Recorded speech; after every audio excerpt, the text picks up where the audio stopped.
परमेश्वर का नाम का स्तुति हो, परमेश्वर का नाम का महिमा हो। आज का ध्यान का विषय रहेगा आत्मिक रोग। शारीरिक रोग के बारे में तो आपको पता है, जो हमारा ये शरीर हमें मिला है, ये शरीर जब मिला है तो इस शरीर में रोग आना बाउंड है। छोटा बीमारी, बड़ा बीमारी, और ऐसा सा बीमारी होता है जो कि इलाज भी नहीं होता है, और ऐसा सा बीमारी होता है कि इसका इलाज होता है। शारीरिक रोग सभी को पता है मेरे प्रियो। ये शरीर में रोग रहे, इस शरीर में जो कुछ है मेरे प्रियो, अगर हम विश्वास में मजबूत हैं, हम अगर प्रभु के मार्ग में चल रहे हैं, रोगी अवस्था में भी अगर हम मर जाएंगे, फिर भी प्रभु हमें उस राज्य में प्रवेश करने के लिए मौका देगा। जिस प्रकार हम देखते हैं धनी और लाजर के बारे में लिखा गया है। धनवान ऐसो आराम से अपना जिंदगी को व्यतीत कर रहा था, उसका शरीर में कोई रोग नहीं दिखाई दे रहा है, लेकिन मेरे प्रिय उसका आत्मा में रोग दिखाई दे रहा है। लेकिन यहाँ लाजर को अगर देखेंगे, उसका शरीर में रोग था लेकिन उसका आत्मा में रोग नहीं था। आज उसी के बारे में ध्यान करेंगे। शरीर रोग होगा चलेगा, लेकिन आत्मा में अगर रोग लग जाएगा, आत्मा अगर बीमारी पड़ जाएगा मेरे प्रियो, तो ये बहुत बड़ा ध्यान का विषय, बहुत बड़ा संकट का विषय मेरे प्रियो। इसलिए आपका आत्मा निरोगी होना चाहिए। एक वचन को निकालेंगे जो आपको मिलेगा नीति वचन का अध्याय 18। नीति वचन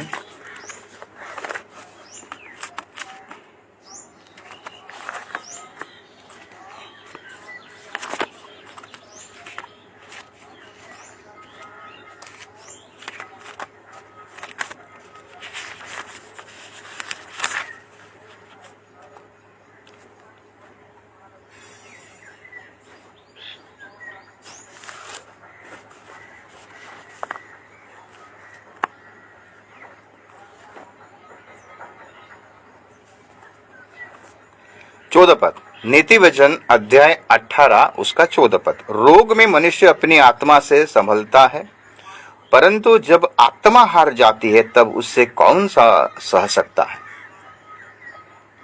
रोग में मनुष्य अपनी आत्मा से संभलता है। रोग में मनुष्य अपने आत्मा के द्वारा वो क्या होता है, संभलता है, वो ठीक होता है। पकड़ लीजिए, अगर आत्मा अगर रोगी हो गया, अगर आत्मा अगर नाश हो गया मेरे प्रिय, तो उसको कौन संभाल सकता है। तो मेरे प्रिय यहाँ देखें, ध्यान दें कि आज हमारे शारीरिक रोगों को देखते हैं। आज मनुष्य जाति जब जन्म होता है, उसका मरना तो निश्चित है, उसके बाद न्याय होना। जैसे शोभोपदेशक में लिखता है 12 का 7 पद को अगर पढ़ाई करेंगे, शोभोपदेशक 12 का 7 क्या कहता है।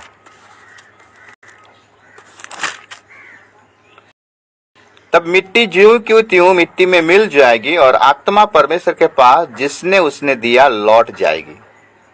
आत्मा परमेश्वर के पास लौट जाएगी। कौन सा आत्मा परमेश्वर के पास लौट जाएगी? जो आत्मा भली चंगी रहेगी, जो आत्मा निरोगी रहेगी, वही आत्मा परमेश्वर की ओर लौट जाएगी। धनी और लाजर के बारे में अगर आप थोड़ा ध्यान कीजिएगा, इसमें बहुत बड़ा रहस्य वाला बात छिपा हुआ है, लोग आज उसको समझ नहीं पाते। धनी का शरीर ठीक था, उसका शारीरिक जीवन पूरा ठीक था, बहुत अच्छा था, लेकिन उसका आत्मिक जीवन मर गया था। आत्मिक जीवन क्यों मर गया था? क्योंकि उसमें रोग लगा था। और उल्टा कर देखेंगे, लाजर जो कि घाव से भरा हुआ, दुखों से भरा हुआ, गरीब है, कंगाल है मेरे प्रियो, उसका शरीर में बीमारी है लेकिन उसका आत्मा में बीमारी नहीं है। और जब दोनों मर जाते हैं, दोनों को मिट्टी दिया जाता है। एक जन हम देखते हैं कि एक जन अधोलोक में चला जाता है, मतलब नरक में चला जाता है, और एक जन अब्राहम के गोद में चला जाता है। यहाँ लिखा गया है शोभोपदेशक उसका 12 का 7। इस वचन को थोड़ा सा ध्यान कीजिएगा। जब भी कोई मर जाता है, जब कब्र दिया जाता है, तो ये वचन को प्रचार किया जाता है, ये वचन को मेंशन किया जाता है। ध्यान दीजिएगा। 7 पद क्या लिखा? तब मिट्टी ज्यों की त्यों मिट्टी में मिल जाएगी और आत्मा परमेश्वर के पास जिसने उसे दिया लौट जाएगी। परमेश्वर के पास वही आत्मा लौटेगा जो आत्मा में रोग नहीं रहेगा। अगर उस आत्मा में रोग है मेरे प्रियो, तो वो परमेश्वर के पास नहीं जाएगा, सीधा अधोलोक में जाएगा, वो न्याय के लिए रखा जाएगा। जिस प्रकार धनी व्यक्ति अधोलोक में चला गया और लाजर अब्राहम की गोद में चला गया। यहाँ पर क्या पता चलता है, एक भेद का बात पता चलता है कि एक आदमी जब विश्वास में मरता है, प्योर विश्वास में मरता है, तो उसके लिए एक स्वर्ग है, और जो विश्वास में विश्वास नहीं करता और मर जाता है, उसके लिए एक नरकलोक है। ये टेम्पररी है। जब यीशु मसीह आएगा, इस दुनिया नाश होगा, शैतान को हराएगा, फाइनल न्याय होगा। फाइनल न्याय होने के बाद ही अनंत नरक और अनंत जीवन की ओर सब डिवाइड किया जाएगा। तो आज हम देखेंगे शरीर में जो आत्मा का जो रोग है, हमारे जीवन में जो आत्मा का रोग है, क्योंकि हमारा शरीर का जो स्ट्रक्चर 3 भाग से बनाया गया, शरीर, प्राण और आत्मा। शरीर, प्राण और आत्मा। अगर थेसलोनियों का किताब को निकालेंगे, शायद पहला थेसलोनियों 5 अध्याय को निकालेंगे, उसका 23 पद पढ़ेंगे। पहला थेसलोनियों 5 अध्याय उसका 23 पद। शांति का परमेश्वर आप ही तुम्हें पूरी रीति से पवित्र करे और तुम्हारी आत्मा और प्राण और देह हमारे प्रभु यीशु मसीह के आने तक पूरे और निर्दोष सुरक्षित रहे। और एक बार पढ़ते हैं। शांति का परमेश्वर आप ही तुम्हें पूरी रीति से पवित्र करे और तुम्हारी आत्मा और प्राण और देह हमारे प्रभु यीशु मसीह के आने तक पूरे और निर्दोष सुरक्षित रहे। निर्दोष सुरक्षित रहे। ये निर्दोष और सुरक्षित किस प्रकार रहेगा? जब हम काम करेंगे, जब हम अप्लाई करेंगे।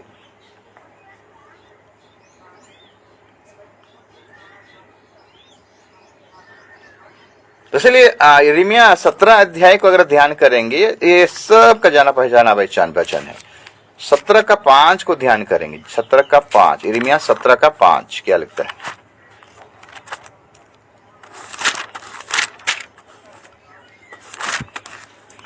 यहोवा यूं कहता है, श्रापित है वो पुरुष जो मनुष्य पर भरोसा रखता है और उसका सहारा लेता है, जिसका मन यहोवा से भटक जाता है। और 9 पद को अगर हम पढ़ाई करेंगे, मन तो सब वस्तुओं से अधिक धोखा देने वाला होता है, उसमें असाध्य रोग लगा है, उसका भेद कौन समझ सकता है।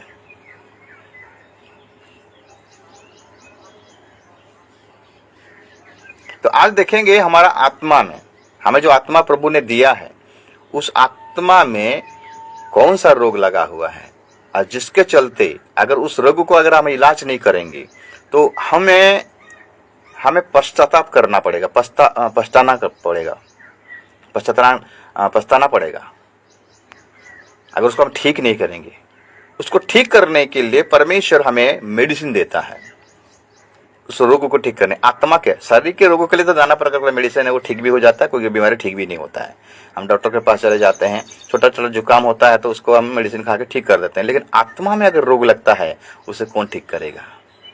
ये हमारा इच्छा के अनुसार होगा मेरे प्रिय। अगर हम उस इच्छा करेंगे तो होगा।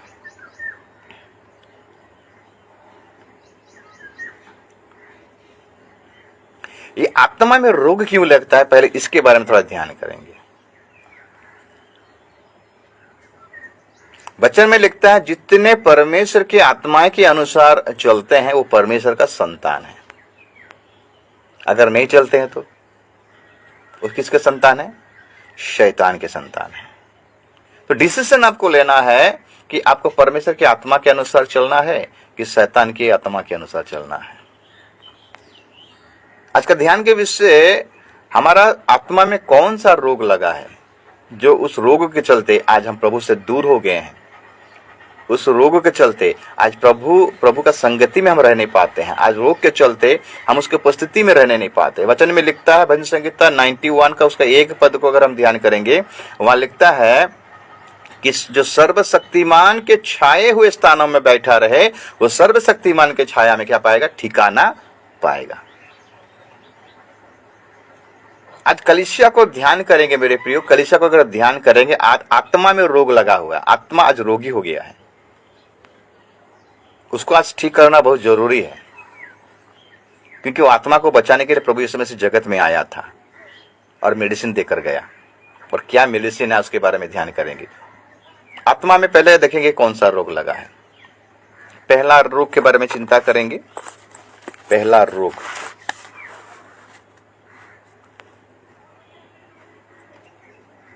हम जब एक विश्वासी होते हैं, जब प्रभु यीशु मसीह को ग्रहण करते हैं, कलीसिया में शामिल होते हैं मेरे प्रियो, तो हमारा काम क्या है उसको भी ध्यान देंगे। लेकिन सबसे मेन पॉइंट है मेरे प्रियो कि आज आत्मा में कौन सा रोग लगा हुआ है। यह हर कलीसिया का विडंबना है मेरे प्रियो, हर कलीसिया का हिदासा है। पहला चीज, आज आत्मा में प्रार्थना नहीं करने का रोग लगा है। अगर आप मुझे सहमत हो, अगर आप फेसबुक में आप देख रहे हो तो आप यस बोल सकते हो। आज प्रार्थना नहीं करने का रोग लगा हुआ है। ध्यान दीजिएगा, ये सही बात है। ये मेरे जीवन में घट रहा है, मेरे कलीसिया के जीवन में भी घट रहा है, और जो बात घट रहा है वही बात को मैं आपके साथ शेयर कर रहा हूं। थैंक यू प्रदीप भाई।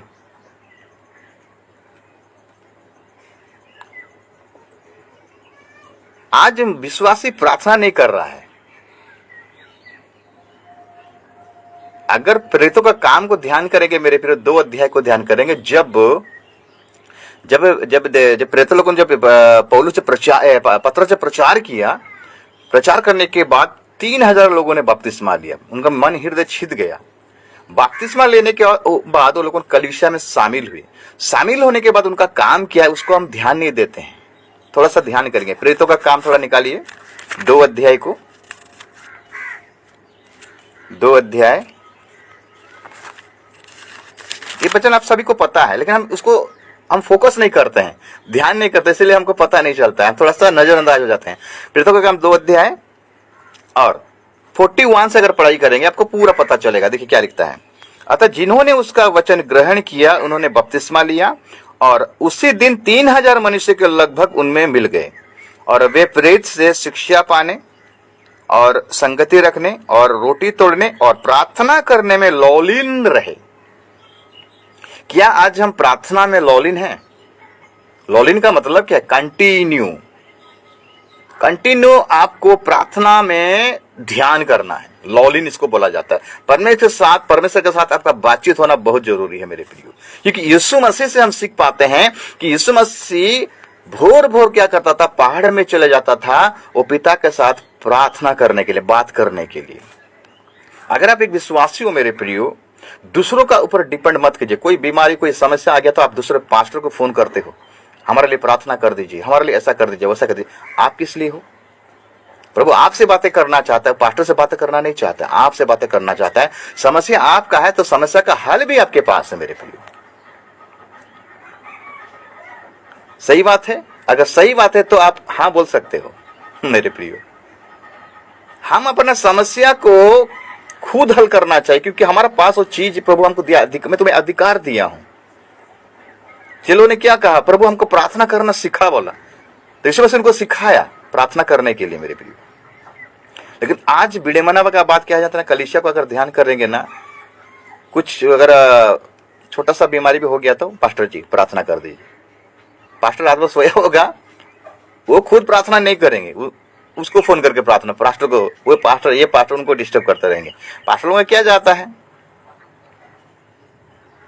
आपको प्रभु अधिकार दिया है मेरे प्रियो। अगर आप कलीसिया में जुड़े हो तो आपका मेन काम है आपको प्रार्थना का जीवन बिताना है। अगर प्रार्थना का जीवन नहीं है मेरे प्रियो, आप परीक्षा में पड़ जाओगे। शैतान आपको आसानी से हरा देगा। इसलिए तो यीशु मसीह ने बोला जागृत रहो और प्रार्थना करते रहो, क्योंकि तुम परीक्षा में ना पड़ो। और यीशु मसीह हमको सिखाता है प्रार्थना मेरे प्रियो। वो हमारा अगुवा है, वो हमारा चरबा है। तो इसलिए बोला यीशु मसीह का मेरे पीछे हो लो। क्यों बोला? हम उसके पीछे हो लेंगे, मतलब उसको फॉलो करना है मेरे प्रियो। यीशु को फॉलो करना है। यीशु कैसे प्रार्थना कर रहा था, चलो लोगों भी वो प्रार्थना को यीशु से सीखे मेरे प्रियो। आज हम प्रार्थना नहीं करते हैं मेरे प्रियो, इसका मतलब हमारा आत्मा में रोग लगा है। रोग इसीलिए आज पतन की ओर हम जा रहे। आज कलीसिया पतन की ओर जा रहा है मेरे प्रियो। आज कलीसिया में उत्साह क्यों नहीं दिखाई दे रहा कि जानते हैं ना?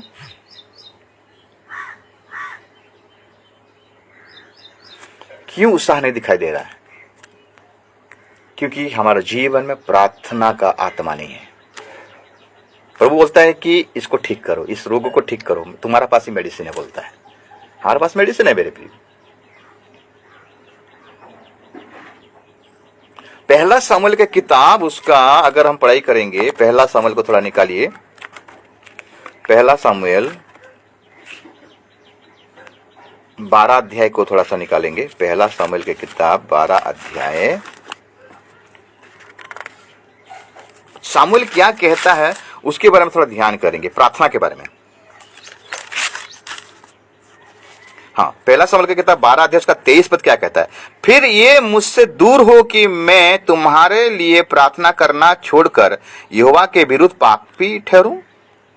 मैं तो तुम्हें अच्छा और सीधा मार्ग दिखाता रहूंगा।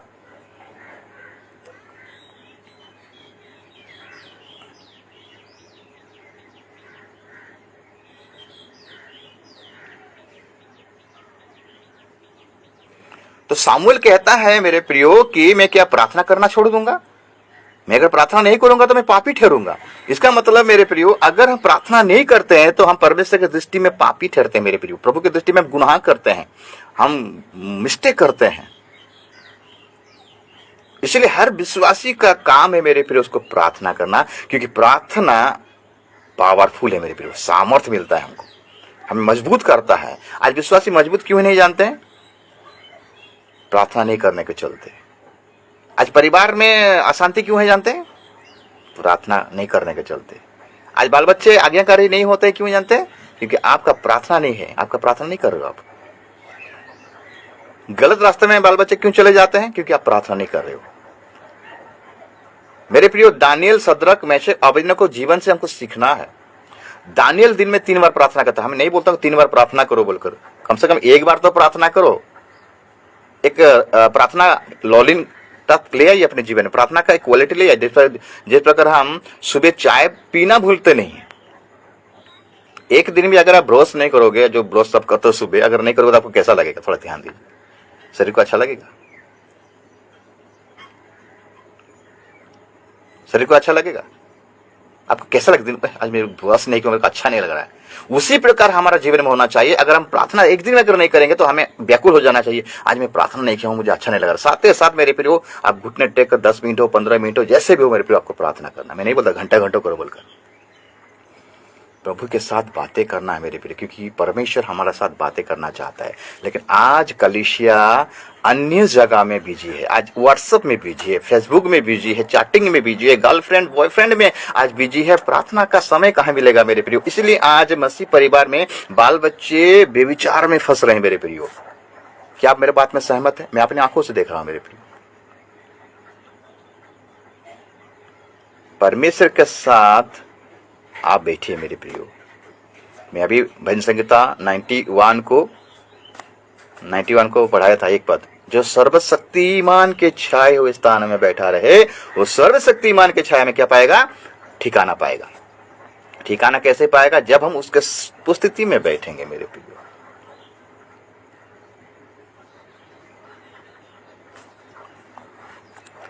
प्रार्थना के बारे में अगर बोलूंगा तो बहुत समय चला जाएगा मेरे प्रियो। एक ही टॉपिक बहुत लंबा हो जाएगा।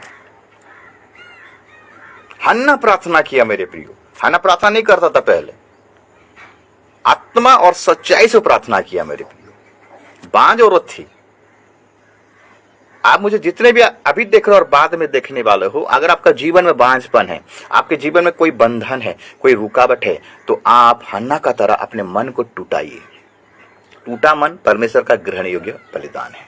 प्रार्थना को कंटिन्यू कीजिए। आपका जीवन में हर जो भी बंधन है, जो भी बीमारी है, जो भी समस्या मेरे प्रियो, यीशु के नाम में चला जाएगा। आपका मिनिस्ट्री में अगर कोई फेल्योर दिखाई दे रहा है, आपका कलीसिया में कुछ अगर प्रॉब्लम हो रहा है मेरे प्रियो, पहला काम है आपको प्रार्थना करना। यहोशापात के बारे में आपको पता है, दूसरा इतिहास उसका 20 अध्याय में लिखा है। 1 पद से पूरा पढ़ाई कीजिएगा। यहोशापात एक राजा था मेरे प्रियो। और उसको 3 तरफ से अटैक हुआ, 3 शत्रु आए उसको अटैक करने के लिए। इसको खबर जो मिला तो ये डर गया मेरे प्रियो डर गया, लेकिन किसी के पास नहीं गया। वो जानता था हल किसके पास है, हल किसके पास है, परमेश्वर के पास है। सीधा परमेश्वर के भवन में चलेगा और ऐलान कर दिया उपवास का। मेरे प्रियो, हम प्रार्थना को सीरियस नहीं लेते हैं। कोई के घर में देखिएगा प्रार्थना करने के लिए आप जाएंगे ना, वो लोग प्रार्थना का आदर नहीं करते हैं। क्यों नहीं करते हैं? मोबाइल फोन ऑन रहता है, ठीक प्रार्थना करने के समय में ही मोबाइल पर रिंग होगा और साथ साथ हेलो। आपका प्रार्थना प्रभु सुनेगा मेरे प्रियो। आप अगर प्रार्थना का आदर नहीं करोगे, कोई चीज का आदर नहीं करोगे मेरे प्रियो, आपका प्रार्थना जीवन मजबूत नहीं होगा। मैं बहुत सारे परिवार में देखा हूं, चर्च बीन आते हैं तो मोबाइल फोन को ऑन करके रखते हैं। मेरे प्रियो, मैं आपसे कह देना चाहता हूं, आप अगर एक सच्चा विश्वासी हो, अगर आप प्रभु को प्रेम कर रहे हो, आप अगर चर्च को जा रहे हो, मोबाइल फोन को घर में रख के जाइए, चर्च में मत लेकर जाइए। वो बहुत बड़ा मैंने शैतान है वो। अगर पहली सदी कलीसिया को देखेंगे, उनके पास तो मोबाइल फोन नहीं था। आज का सदी को देखेंगे, आज का न्यू जनरेशन को देखेंगे, मोबाइल फोन नहीं होने से उनको खाना हजम ही नहीं होता है। सोते समय मोबाइल फोन, जाते समय गाड़ी में जाते समय मोबाइल फोन, खाते समय मोबाइल फोन। इसलिए मेरे प्रियो, आप चर्च को जब आप जाते हो, जब प्रभु को समय देते हो मां, उस समय आप मोबाइल फोन घर में रख कर जाइए, स्विच ऑफ कर दीजिए और घर में रख दीजिए, क्योंकि प्रभु आपके बारे में चिंता करता है। लेकिन आज दुखद वाला बात है, पीछे वाला बेंच में, चर्च में पीछे वाला चेयर में, पीछे वाला बेंच में बैठकर मोबाइल फोन को ऑन कर कर ठीक चर्च होने के समय में चैटिंग होता रहेगा। कैसे हो, हेलो, हाय, आए हो क्या। ये न्यू जनरेशन का बात मैं बोल रहा हूं मेरे प्रिय। इसलिए आज बाल बच्चे बिगड़ रहे हैं। प्रार्थना एक अनुशासित विषय है मेरे प्रिय, अनुशासन है, कंटिन्यू करना है आपको। आपके घर में अगर कोई प्रार्थना नहीं कर रहा है कोई बात नहीं, लेकिन आपका जिम्मेदारी बनता है कि मैं प्रार्थना करूंगा। आपके प्रार्थना के प्रभावशाली से आपका घर का परिवर्तन होगा मेरे प्रिय। हम जानते हैं कि हम मनुष्य जाति, हमारे जीवन में दुर्बलता दिखाई देता है, लेकिन इसका माने ये नहीं कि हम छोड़ दें। घर में एक व्यक्ति भी कम से कम प्रार्थना करना जरूरी है मेरे प्रियो। अगर एक व्यक्ति प्रार्थना करेगा, उसका पूरा मोहल्ला, उसका पूरा परिवार में चेंजेस आएगा, परिवर्तन आएगा। आज पूरा परिवार को अगर देखेंगे, कलीसिया को अगर ध्यान करेंगे, कोई भी प्रार्थना नहीं करता। इसलिए आज परिवार में अशांति, बीमारी, नाना प्रकार का समस्या, कर्ज, वो जो भी हो, मेरे सब प्रकार का बुराई आगे फंस जाता है। यही प्रॉब्लम होता है मेरे प्रियो।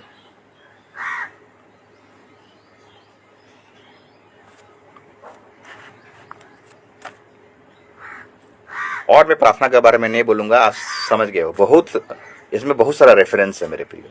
प्रार्थना के बारे में पूरा बाइबल, एक आदि से लेकर प्रकाशित पुस्तक तक अगर पढ़ाई करेंगे, पूरा प्रार्थना के बारे में ही लिखा गया है, बताया गया है। मैं जस्ट आपको हिंट्स बता रहा हूं। आज परिवार में, मसीह परिवार में, आज मसीह परिवार में, मसीह कलीसिया में प्रार्थना का अभाव है। प्रार्थना का अभाव का बीमारी है, उस बीमारी को दूर करना है। सेकेंड पॉइंट में आता हूं।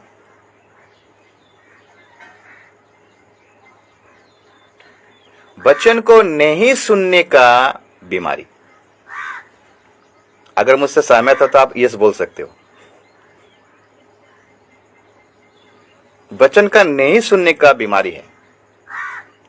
कलीसिया में प्रचार किया जाता रहेगा मेरे प्रियो, वचन सुनाया जाता रहेगा, लेकिन आज इतने कुछ वैसे हैं जो कि ध्यान नहीं देते हैं, उनका ध्यान अलग तरफ रहता है।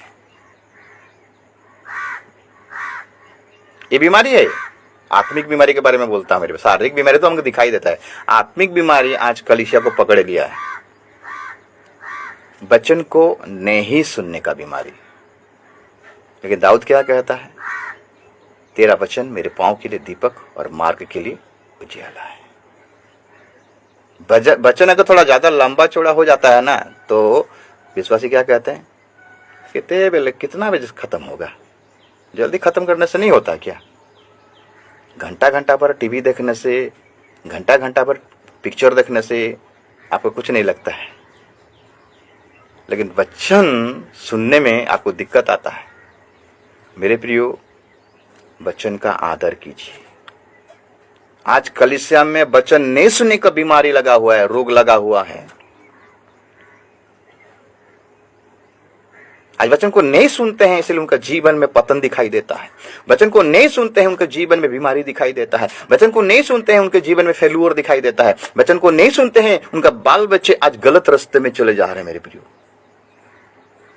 मसीह परिवार के बारे में बोलता हूं, अन्य जाति के बारे में नहीं बोलूंगा मैं, क्योंकि ये वचन मसीह परिवारों के लिए, मसीह कलीसियाओं के लिए, मसीह विश्वासियों के लिए ही प्रचार किया जा रहा है, ताकि उनको प्रिपेयर किया जाए, ताकि यीशु मसीह का जो गुप्त आगमन है उस आगमन में जाने के लिए।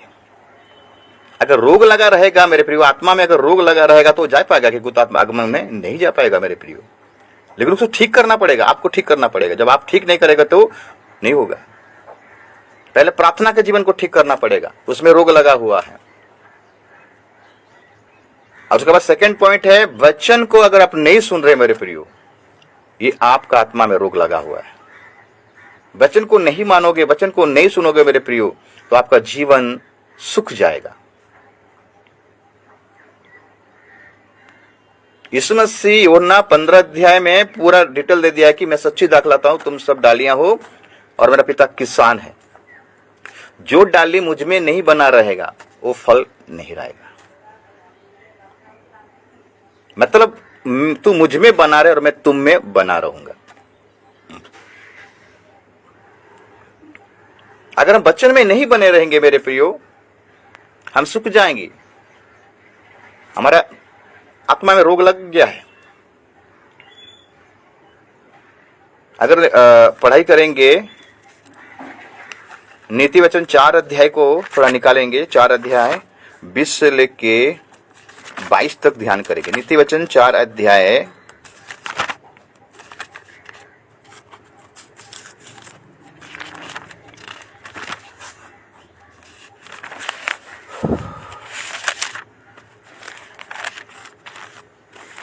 नीति वचन 4 अध्याय 20 से लेके 22 तक। हे मेरे पुत्र, मेरे वचन ध्यान धर के सुन और अपना काम मेरी बातों पर लगा। अपना कान मेरी बातों पर लगा।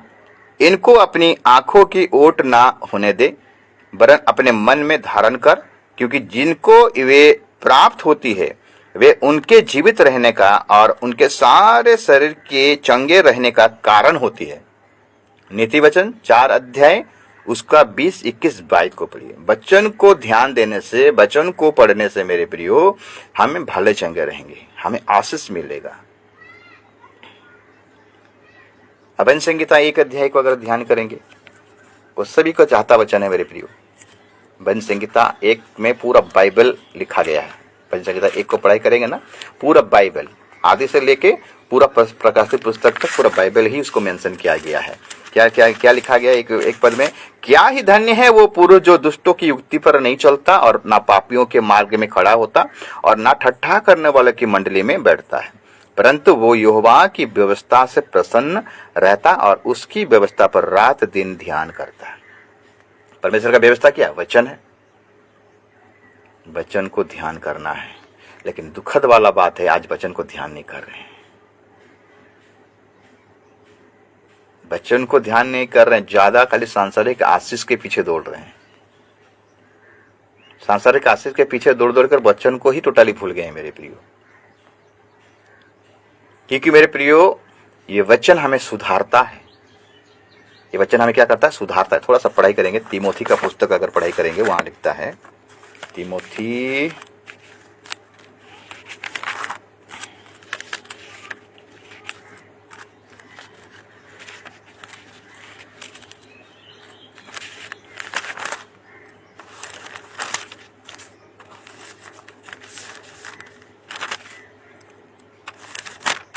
दूसरा तिमोथी उसका 3 अध्याय और उसका 16 पद क्या लिखता, देखिए।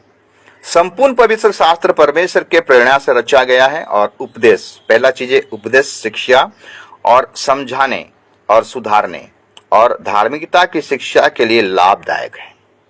वचन हमें सुधारता है, वचन हमें बदलता है।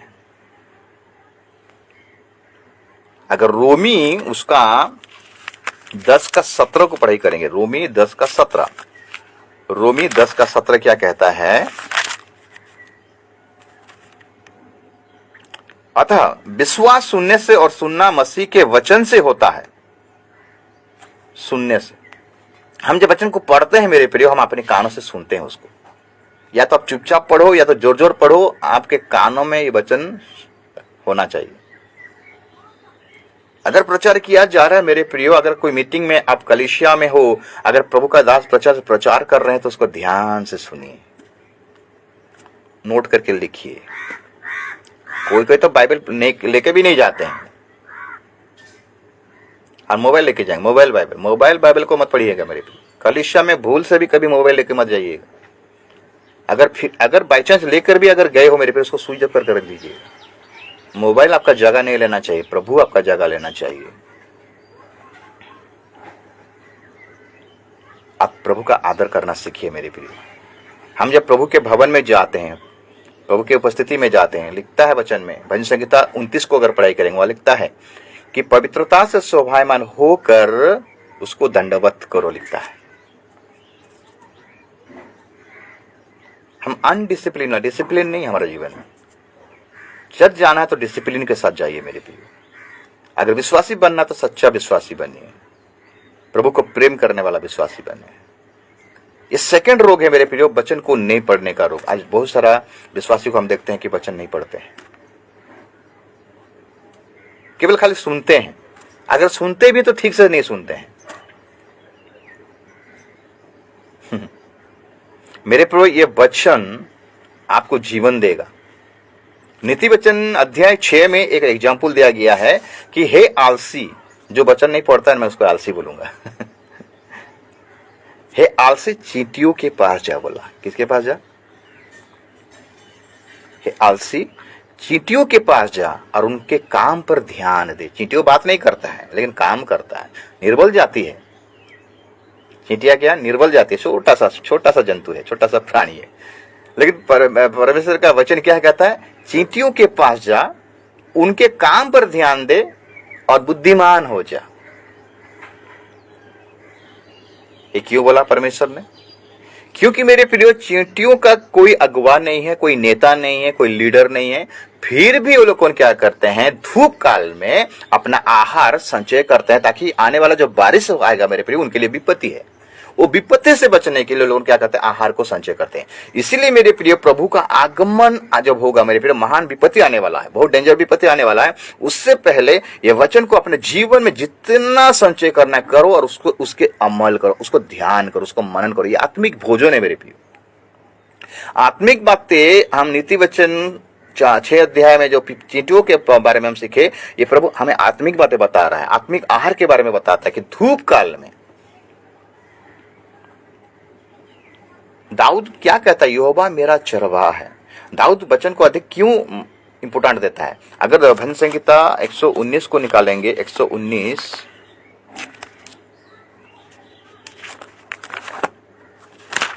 भजन संहिता 119 उसका 9, 10, 11। भजन संहिता 119, 9, 10, 11। जवान अपनी चाल को किस उपाय से शुद्ध रखे, तेरे वचन के अनुसार सावधान रहने से। ये जवान के बारे में बोला जाए। जवान युवती सावधान हो जाइए। वचन हमें बचाता है मेरे प्रियो, पाप करने से रोकता है, हत्या मर्डर करने से रोकता है, चोरी करने से रोकता है, व्यभिचार करने से रोकता है।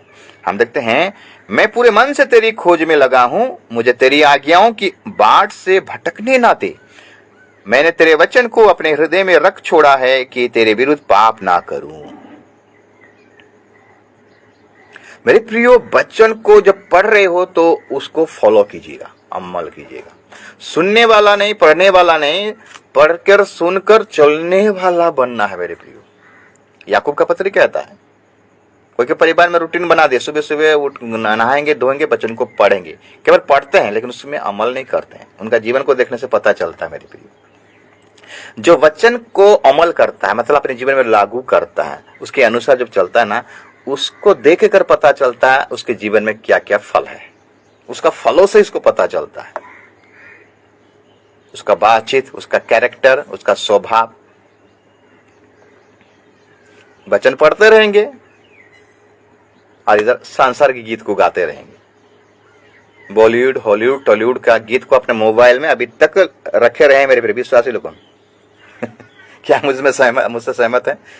मैं सुना हूं इसलिए मैं बोल रहा हूं। अगर आप मुझसे सहमत हो तो यस बोल सकते हो। अभी तक मोबाइल से सांसारिक गीतों का डिलीट अभी तक नहीं हुआ है, तो वचन को पढ़कर क्या फायदा। नामधारी क्रिश्चियन होकर हमको जीना नहीं है, हमें पूरा प्योर क्रिश्चियन होना है। और प्योर क्रिश्चियन होने के लिए आपका कैरेक्टर में यीशु मसीह को दिखाई देना चाहिए।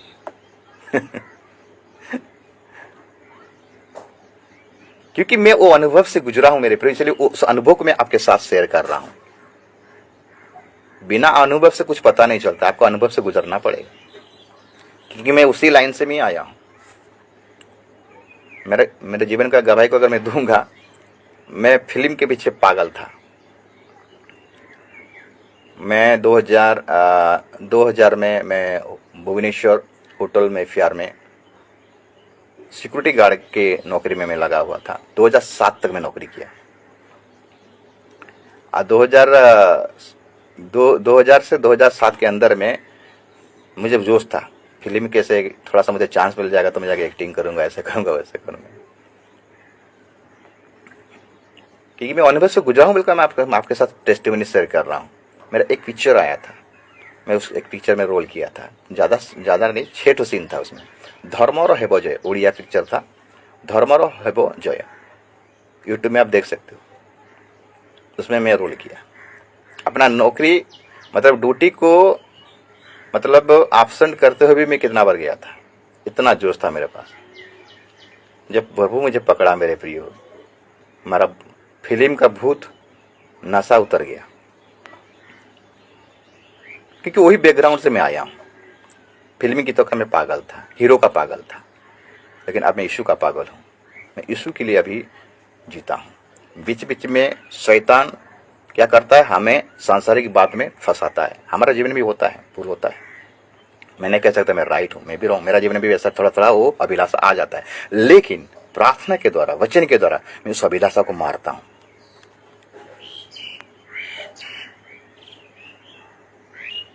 हम मनुष्य जाती है मेरे प्रिय, हमारे ऊपर प्रभु का अनुग्रह है। शैतान छोड़ने वाला नहीं, शैतान आपके पीछे लगा रहेगा। आप जितना प्योर में चलोगे, शैतान आपके पीछे लगा रहेगा, बीच बीच में आपके जीवन में अभिलाषा को लेकर आएगा। लेकिन इसका माने नहीं जो उस अभिलाषा में फंस जाओगे, नहीं, वहां से बचना है। पौलुस क्या कहता है, जो मैं नहीं चाहता हूं वो कर देता हूं। सॉरी, कौन कहता है, शरीर में जो बसा हुआ व्यवस्था, शरीर में जो बसा हुआ पाप, ये मुझे करवाता है, बोलता है। अगर पौलुस के जीवन में ऐसा होता तो हम कौन है, हम लोग का जीवन भी होगा। इसलिए मेरे प्रियो, मेरे कहने का मतलब है, वचन को पढ़िए, वचन को ध्यान दीजिए, क्योंकि प्रभु का अनुग्रह आपको लेकर जाएगा, प्रभु का अभिषेक आपको क्या करेगा, चलाएगा। आप जब अपने आप को प्रिपेयर करोगे। दाऊद अपने आप को रेडी करके रखा था, हमेशा पवित्र करके रखा रहा था, इसलिए वो अभिषेक उसके जीवन में काम किया, राजा के गद्दी में पहुंचने के लिए, इसराइल का राजा होने के लिए। इसलिए मेरे वचन को ध्यान देना है। और एक बात को मैं बोलना चाहता हूं, लूका 16 अध्याय में जो धनी और लाजर के बारे में लिखा गया है, धनी का क्या गलती था, क्या मिस्टेक था जानते हैं ना, वो वचन का आदर नहीं किया। पढ़ने से थोड़ा सा अच्छा लगेगा। लूका 16 अध्याय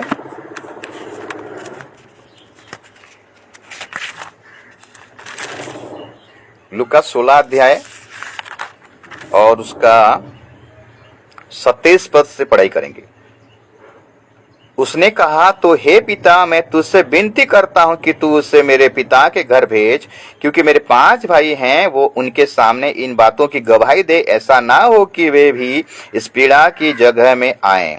अब्राहम ने उससे कहा, उनके पास तो मूसा और भविष्यद्वक्ताओं की पुस्तकें हैं, वे उनकी सुने, पढ़े नहीं, केवल पढ़े नहीं, उनकी सुने। ध्यान दीजिएगा, ये रहस्य वाला बात है, गुप्त वाला बात है मेरे प्रियो। प्रभु रिवील करता है। जो वचन, जो भविष्यद्वक्ता का पुस्तक उन 5 भाइयों के पास है, ये धनी व्यक्ति के पास भी था। जब धनी व्यक्ति जीवित था, मरने के बाद नरक में आ गया है, जब मृत्यु हुआ तो नरक में आ गया है, और नरक में आकर पश्चाताप कर रहा है कि मेरे तो 2 गलती किया, लेकिन मेरे 5 भाई उसी गलती दोहरा रहे हैं, वो रिटर्न आने वाले हैं यहाँ पर। मैंने धनी व्यक्ति को भी पता चल गया कि वो रोकर भी यहाँ आने वाला। क्यों? मरने के बाद सब कुछ पता चल जाता है मेरे प्रिय, लेकिन जीवन रहते हुए ही अपने जीवन को सुधार लीजिए। उनके पास मूसा का व्यवस्था है, मूसा का शास्त्र है। उनको पढ़कर उनको सुने बोला। सुने मतलब किस प्रकार सुने? ध्यान से सुने और सुनकर उसमें अमल करें, अपने जीवन को बदल सकते हैं। तो इसलिए मेरे प्रियो, वचन को जब हम सुनते हैं, हमारे अंदर में विश्वास जागृत हो और उसी वचन के आधार पर हमको चलना है। यीशु को परमेश्वर ने कहा, हे यीशु मत डर। यीशु 1 अध्याय पूरा 1 से लेके 9 तक 10 तक पढ़ाई कीजिएगा। यीशु विचलित हो गया मेरे प्रियो, अभी क्या करूं? इतना बड़ा प्रजा को मैं कैसे चलाऊंगा? ये तो भयानक लोग हैं, मूसा को छोड़ेंगे, मेरे को छोड़ेंगे क्या? बलवा करते थे मेरे प्रियो, इतना चिल्लाते थे। मूसा प्रभु से हमेशा बोलता था, प्रभु ये लोगों का बात कब समझिए, आपने मुझे इनका अगुवाई बनाकर मैं मुश्किल में पड़ गया हूं। प्रभु बोलता, चिंता मत कर, मैं तेरे साथ हूं ना। वही बात अभी यूसुफ के जीवन में आया मेरे प्रियो। यूसुफ जब इस्राएल का अगुवाई बना, 6 लाख से ज्यादा, मतलब कम से कम 36, 18, 20 लाख के ऊपर, 25 लाख के ऊपर इसराइली थे मेरे प्रियो। पुरुष का संख्या पर लिखा गया, अगर जोड़ देंगे तो कम से कम 30 लाख, 25 लाख ऐसे हो जाएंगे, ज्यादा भी होंगे। बाइबल का स्कॉलर कहते हैं कि 40 लाख का पार थे इसराइली। उनको देखकर यहोशू डर गया, अब मैं क्या करूं? भय छा गया उसका जीवन में। तब परमेश्वर ने उसको सांत्वना दिया, यहोशू मत डर, एक काम करना पड़ेगा तुझे। क्या करना पड़ेगा सर प्रभु? मूसा को जो व्यवस्था मैंने दिया था, थोड़ा सा पढ़ेंगे, बहुत अच्छा लगता है। ये वर्ड को मेरे को बहुत इंक्रीज लगता है मेरे प्रियो। 1 का 8 पद को पढ़िए, यीशु का किताब 1 का 8।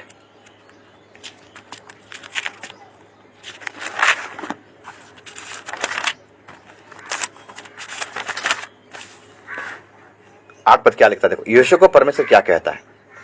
यीशु डरा हुआ है, यीशु पूरा डरा हुआ है मेरे प्रियो। और देखते हैं, व्यवस्था की ये पुस्तक तेरे चित्त से कभी ना उतरने पाए, इसी में दिन रात ध्यान दिए रहना, इसलिए कि जो कुछ उसमें लिखा है उसके अनुसार करने की तू चौकसी करे, क्योंकि ऐसा ही करने से तेरे सब काम सफल होंगे और तू प्रभावशाली होगा। वचन पढ़ने से, वचन को अमल करने से, वचन हमारा जीवन में क्या करता है? प्रभावशाली करता है मेरे प्रियो। वचन में वो सामर्थ है। हम उत्पत्ति की किताब को अगर 1 से पढ़ाई करेंगे मेरे प्रियो, प्रभु अपने वचन के द्वारा सारे सृष्टि को बनाया है, तो सोच लीजिए कि वचन में कितना पावर है। इसलिए वचन को अपने जीवन में हमेशा लेकर चलना है। वचन है आपके जीवन में, हथियार है अपने जीवन में, तो शैतान के सामने कर पाओगे। इसलिए लिखता है ना, सारे हथियार बांध लो बोलकर एफिसुस का पत्री में। और मैं ज्यादा लंबा चौड़ा नहीं करूंगा, समझदार को इशारा ही काफी है। और एक बीमारी को देखेंगे, ये है वचन का बीमारी। वचन नहीं पढ़ने का बीमारी आजकल ईसा में लगा हुआ है, तो इसको आपको ठीक करना पड़ेगा, पढ़ना पड़ेगा, बीमारी दूर हो जाएगा। और एक रेफरेंस दे देते हैं इसी के बारे में। भजन संहिता 107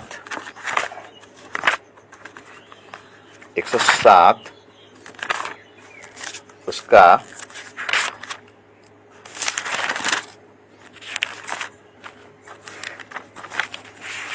भजन संहिता 107 और उसका पढ़ाई करेंगे 20 पद को।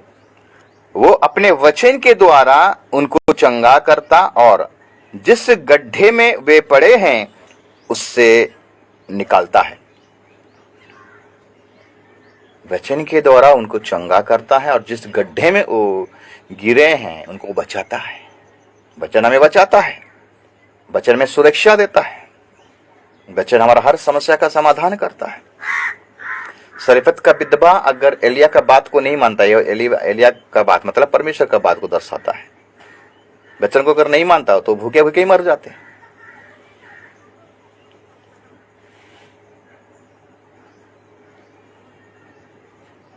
इसलिए वचन हमें क्या करता है? बचाता है। ध्यान दीजिएगा मेरे प्रियो, वचन हमें क्या करता है? बचाता है।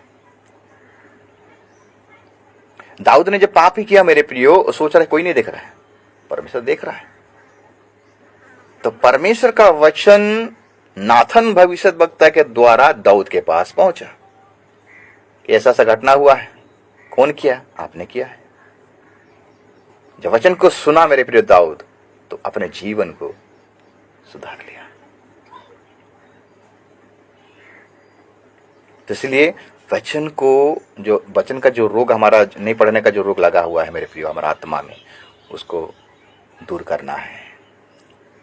डेली वचन को पढ़िए, डेली इसको एक खाना ले लीजिए। जैसे हम सारी खाना 3 बार खाते हैं, कभी कभी 4 बार भी हो जाता है। आत्मिक खाना को हमको कम से कम 1 बार तो पढ़िए, वचन को ध्यान दीजिए थोड़ा। तीसरी बात, आराधना स्तुति नहीं करने का रोग लगा हुआ है। आराधना स्तुति नहीं करने का रोग लगा हुआ है। थोड़ा सा ध्यान दीजिएगा कलीसिया को, थोड़ा सा ध्यान दीजिएगा मंडली में। जब आराधना होता रहेगा, कुछ लोग ना ताली बिल्कुल बजाते नहीं, चुपचाप रहते हैं। इसका मतलब क्या है? वो रोग लगा हुआ है। अगर पूछेंगे ना क्या बोलते हैं जानते हैं? आपको कैसे पता चला कि मैं गीत गा रहा था कि नहीं गा रहा था? मैं अपने मन में गा रहा था। मेरे प्रियो, जो आपके हृदय में है, जो आपके मन में है, वो शो होता है, प्रकट हो जाता है। जो गीत गाने के समय में अगर उसका बॉडी नहीं हिलता है, इसका मतलब है मुर्दा है, मृत्यु है, मृतक सदृश। ताली नहीं मारोगे, मुंह नहीं खोलोगे, हिलोगे नहीं, डुलोगे नहीं, तो क्या सोचा जाएगा? ये इसको लगवा मार दिया बोलेंगे। उसको पैरालाइज का बीमारी हो गया अगर वो आराधना नहीं करता है, गीत अगर नहीं गाता है, प्रभु का स्तुति नहीं करता, प्रभु का प्रशंसा नहीं करता है। कोई जैसे लोग हैं, जितना प्रचार करो उनके मैंने वचन के द्वारा, वो कभी भी अपने जीवन को नहीं सुधारते हैं। ये आत्मा में रोग लगा हुआ है, आराधना स्तुति नहीं करने का। वचन में क्या लिखता है? अगर हम पढ़ाई करेंगे इब्रानी 12 का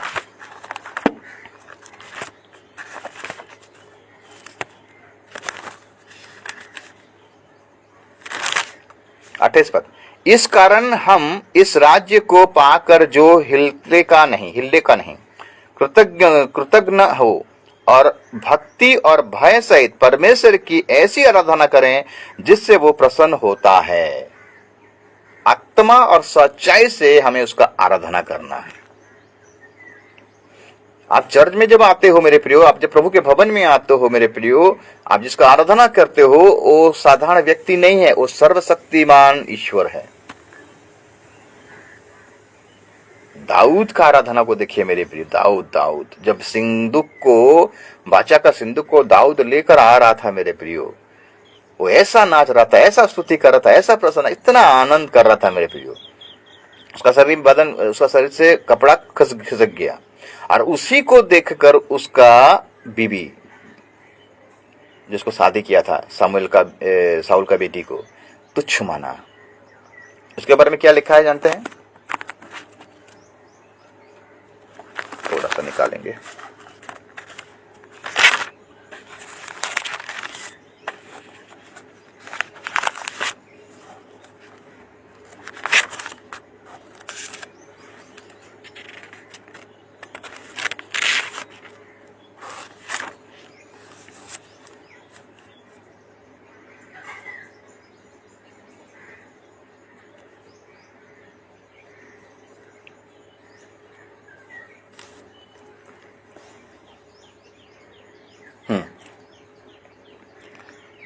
दूसरा शमूएल का किताब 6 अध्याय और उसका 21 पद से अगर हम पढ़ाई करेंगे, 20 से पढ़ाई करेंगे। तब दाऊद अपने घराने को आशीर्वाद देने के लिए लौटा और साउल की बेटी मिकल दाऊद से मिलने को निकली और कहने लगी, आज इस्राएल का राजा जब अपना शरीर अपने कर्मचारियों की दासियों के सामने ऐसा उघाड़े हुए था जैसा कोई निकम्मा अपना तन उघाड़े रहता है, तब क्या ही प्रतापी देख पड़ता है था। दाऊद ने मिकल से कहा, यहोवा जिसने तेरे पिता और उसके समस्त घराने के बदले मुझको चुनकर अपनी प्रजा इस्राएल का प्रधान होने को ठहरा दिया है, उसके सम्मुख में ऐसा नाचा और मैं यहोवा के सम्मुख इसी प्रकार नाचा करूंगा, और मैं इससे भी अधिक तुच्छ बनूंगा और अपनी दृष्टि में नीच ठहरूंगा, और जिस दासियों की तूने चर्चा की वे भी मेरा आदर मान करेंगी। और साउल की बेटी मिखल के मरने के दिन तक कोई संतान ना हुई। आराधना स्तुति को अगर हम हेट करेंगे, आराधना स्तुति को अगर हम तुच्छ मानेंगे, हम अगर आराधना नहीं करेंगे, आज हम आराधना ताली फाली क्यों नहीं मारते हैं? कुछ ऐसे विश्वासी हैं मेरे प्रियो, उन लोगों को शर्म आता है, क्या कहेंगे, गिल्टी फील होता है इनके जीवन में। ये आत्मा में रोग लगा हुआ है आराधना स्तुति नहीं करने का। खुल के आराधना कीजिए मेरे प्रियो। दाऊद क्या कहता है, मैं इससे भी ज्यादा तुच्छ बनने के लिए चाहता हूं प्रभु के लिए। नाचते हुए कूदते हुए मेरे प्रियो, शर्म करना क्या है मेरे प्रियो? हम सर्वशक्तिमान के प्रभु का हम आराधना कर रहे हैं आत्मा और सच्चाई से, रुकावट के भरा नहीं, बाधा के भरा नहीं। आपका आराधना आत्मा और सच्चाई से होना चाहिए। जिस प्रकार हम देखते हैं सामरी स्त्री से जब यीशु मसीह भेंट करता है तो वहां पर एक बात कहता है कि ऐसे आवश्यक है कि मेरे लोग आत्मा और सच्चाई से आराधना करें। तो आज आराधना और स्तुति करने का रोग लगा हुआ है आत्मा में, उसको ठीक करना है। योना 4:23 को पढ़ाई करेंगे, वहीं पर वो बात को लिखा गया है। आज लोग आराधना स्तुति नहीं करते, लोग आज झूमते रहेंगे, लेकिन लोग झूमते नहीं रहेंगे। आपका बॉडी हिलना चाहिए मेरे प्रियो। आराधना जब स्तुति होता है, आपका पूरा शरीर प्रभु के लिए हिलना चाहिए। और भूत का तरह खड़ा रहेंगे, कुछ फायदा नहीं। एक कलीसिया में मैं देखा हूं, गीत चलता रहेगा, आराधना चलता रहेगा, लेकिन वो अपना चुपचाप रहते हैं, कुछ मोमेंट नहीं होता है मेरे प्रियो। गीत ही गाते नहीं है। इसका मतलब क्या है, आपके अंदर में वो रोग लगा हुआ है, मुंह खुलता नहीं है। भजन संगीता को निकालेंगे एक पद को, उसके बाद हम आगे बढ़ेंगे। 115 को निकालिए, क्या लिखता है?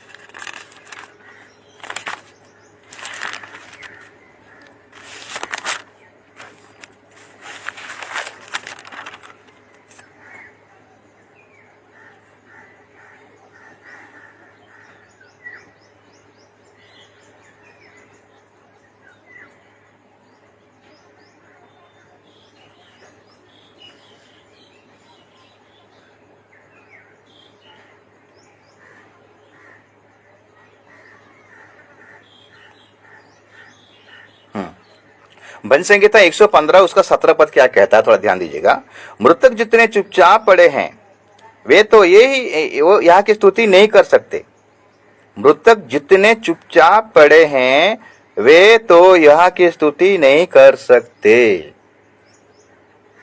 मृतक किसको कहा गया है? जो चुप रहता है, कोई असर ही नहीं पड़ता है, चुपचाप, जैसे कि लाख रुपया खो गया है। अगर आपके जीवन में ऐसा हो रहा है मेरे प्रियो, इसका मतलब आपकी आत्मा में ये रोगो लगा हुआ है, आराधना स्तुति नहीं करने का रोग लगा हुआ है। बहुत सारा कलीसिया में यही दशा है मेरे प्रियो। उसके बाद और मैं इसको आज ज्यादा एक्सप्लेनेशन नहीं दूंगा, आप समझ गए होंगे। चौथा नंबर रोग, चौथा नंबर में कौन सा रोग लगा हुआ है? संगति नहीं करने का, फेलोशिप नहीं करने का रोग लगा हुआ है। आज फेलोशिप ही नहीं करते हैं, समय ही नहीं मिलता है।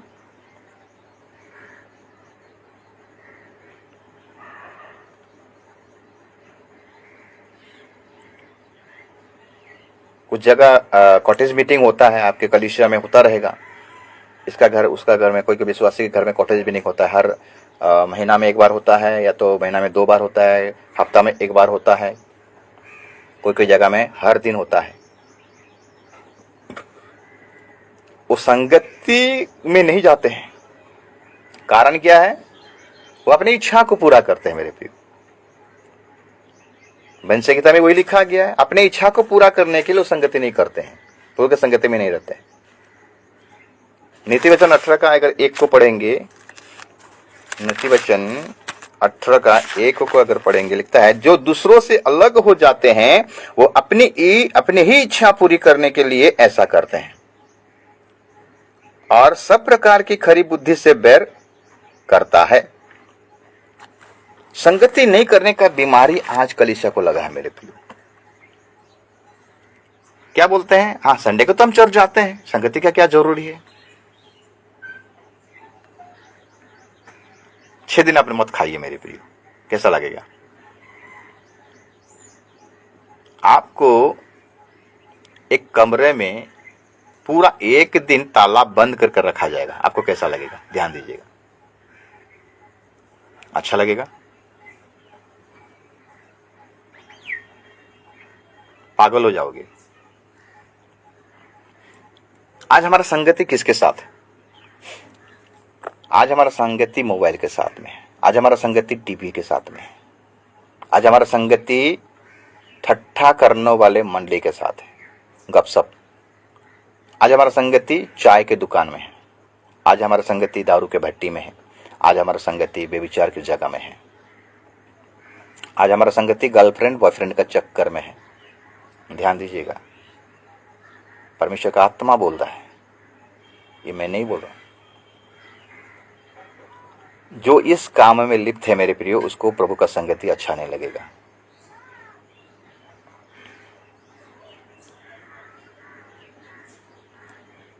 जो अपना इच्छा को पूरा करेगा मेरे प्रियो, शरीर की इच्छा को जो पूरा करेगा, वो प्रभु के संगति में रह नहीं पाएगा मेरे प्रियो। दाऊद कहता है कि मैं दिन भर 7 बार प्रभु का स्तुति प्रार्थना करता हूं। हम देखते हैं कि दाऊद के जीवन में एक मिस्टेक हुआ। युद्ध में जाने वाला था, लेकिन युद्ध में गया नहीं, छत में जाकर टहलने लगा, और टहलते टहलते देखा एक स्त्री को नहाते हुए देख दिया, तो उसके मन में बेविचार का आत्मा उत्पन्न हुआ और बेविचार किया। क्यों हुआ जानते हैं? वही समय दाऊद का आराधना का समय था, स्तुति का समय था, संगति का समय था, प्रभु के साथ बात करने का समय था, लेकिन उस समय को क्या कर रहा है? उस प्रभु को ना देकर वो दूसरे जगह में दे रहा है। आज ऐसा ही कलीसिया में हो रहा है मेरे प्रियो। कहीं संगति जाना रहेगा, लेकिन आप बहाना बना देते हो, हमको पार्टी जाना है, हमें मार्केट जाना है, मेरा थोड़ा काम है, ये तो हो रहा है। लेकिन काम दूसरा रहेगा, लेकिन बहानाबाजी रहेगा, उसमें झूठ का पर झूठ बोलते हैं। इसलिए आज आत्मा मरा हुआ है, आत्मा में रोग लगा हुआ है संगति नहीं करने का। एक वचन को फिर पढ़ाई करेंगे, नीति वचन 13 अध्याय उसका 20 पद।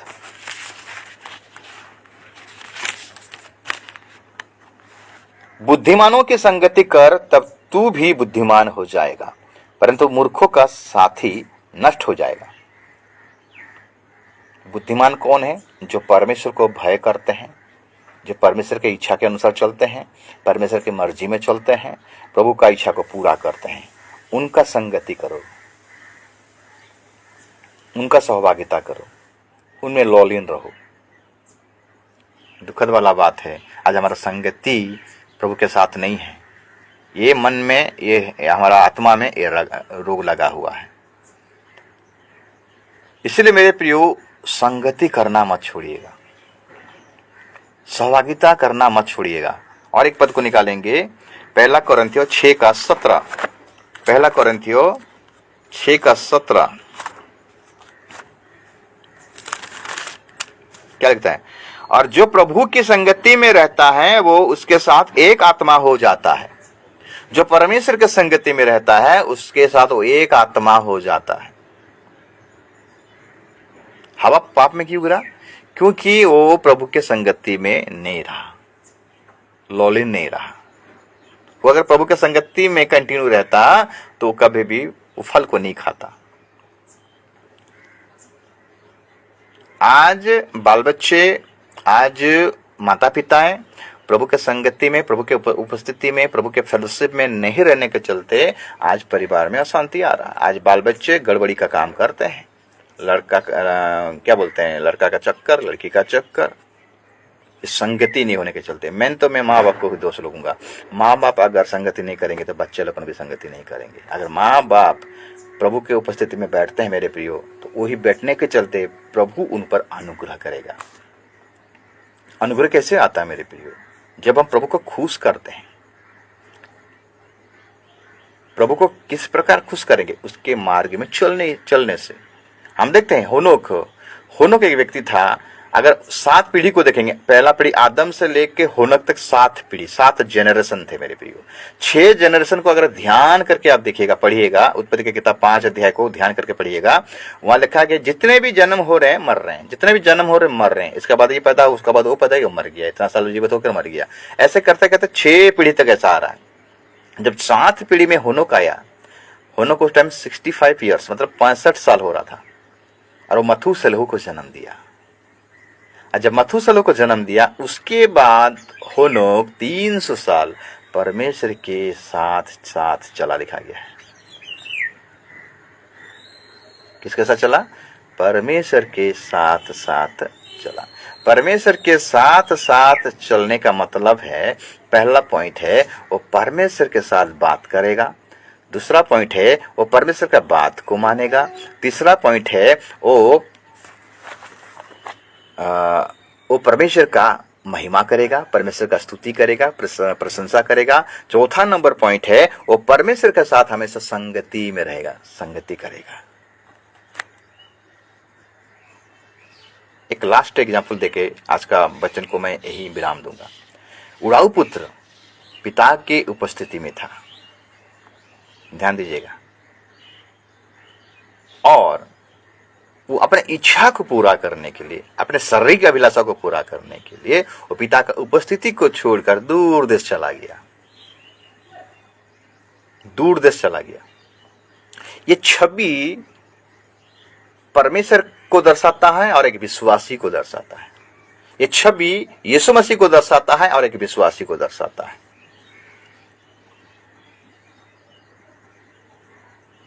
दूर देश चला गया और कुकर्म में सारे पैसा को उड़ा दिया। और हम देखते हैं उसको खाने भी नसीब नहीं हुआ। जहां पर सुअर चराते थे उसी में वहां पर नौकरी मिला, सुअर जो खाते थे वो खाता था। और मेरे प्रियो, वहां पर उड़ाऊ पुत्र एक डिसीजन लिया, छोटा बेटा मतलब वो व्यक्ति का छोटा बेटा एक डिसीजन लिया, निर्णय लिया। क्या निर्णय लिया? मैं अब उठूंगा, मैं अपने पिता के पास जाऊंगा और पिता से निवेदन करूंगा, पिताजी, स्वर्ग का परमेश्वर और आपके विरुद्ध में मैंने पाप किया है, मुझे माफ करो। जैसे ही ये डिसीजन लिया मेरे प्रियो, ये निर्णय लिया, वहां से उठा और ये दौड़ा जा रहा है। पिता दूर ही से उसको देखकर दौड़ कर गया मेरे प्रियो और उसको गले मिलाया। आज का डेट में ये 4 प्रकार का बीमारी अगर आपके जीवन में है तो मैं आपको बोल देना चाहता हूं, उठिए वहां से। अगर आपका आत्मा को बचाना चाहते हो, वो रोग से छुटकारा पाना चाहते हो, उठिए, एक निर्णय लीजिए, नहीं आज से मैं प्रार्थना का जीवन काटूंगा, कुछ भी हो जाए प्रार्थना करूंगा। आज से मैं वचन सुनने का जीवन बिताऊंगा, वचन पढ़ने का जीवन बिताऊंगा, कुछ भी हो जाए मैं करूंगा। आत्मा को बचाना है मेरे प्रियो। आज से मैं आराधना स्तुति करता रहूंगा, कोई कुछ कहे मैं डरूंगा नहीं, करूंगा। नाच कूद कर आत्मा से आनंदित होकर मैं प्रभु का आराधना करूंगा, स्तुति करूंगा। आज से मैं संगति में रहूंगा, उसको उपस्थिति में रहूंगा, उसको संगति में रहूंगा मेरे प्रियो। ऐसा निर्णय लीजिए, देखिएगा आपके जीवन में प्रभु बहुत ऐसे ब्लेस करेगा, आशीष करेगा। और आत्मा अगर मरा हुआ है वो आत्मा में जान डाल देगा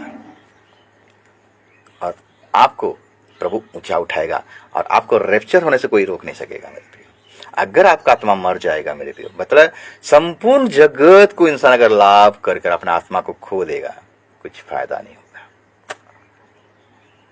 एग्जाम्पल बहुत है, मैं 4 बातें को आपके सामने रखा कि आज आत्मा में कौन सा रोग लगा हुआ है।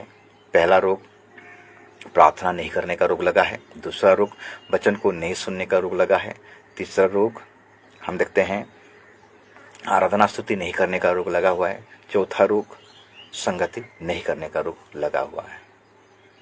मैं आशा और प्रार्थना करता हूं कि आप जितने भी देख रहे हो मेरे प्रियो, आपके आत्मा में अगर रोग लगा है तो आज यीशु मसीह के नाम से हर रोग चंगाई में कन्वर्ट हो जाएगा।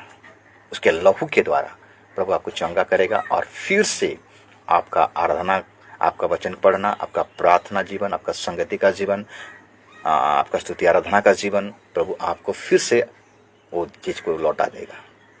उड़ाऊ पुत्र जब आ गया मेरे प्रियो, प्रभु के संग मैंने उसके पिता के संगति में जो चीज तो खो दिया था उसको फिर से मिल गया, उससे बढ़कर मिला, तो परमेश्वर भी हमको बढ़कर देगा मेरे प्रियो। आइए हम लौट जाएं, गलत संगति से लौट आए, गलत विचारों से लौट आए, पापमय जीवन से लौट आए, प्रभु के पास लौट आए, प्रभु के संगति में रहें, उसका वचन को माने, उसके वचन के अनुसार चले, प्रार्थना का जीवन काटें, संगति का जीवन काटें, आराधना स्तुति करने का जीवन काटें। प्रभु का इच्छा यही है मेरे प्रियो, प्रभु हमसे यही इच्छा करता है। प्रभु वचन के द्वारा आप सबको आशीष और अनुग्रह करें। आइए छोटा सा प्रार्थना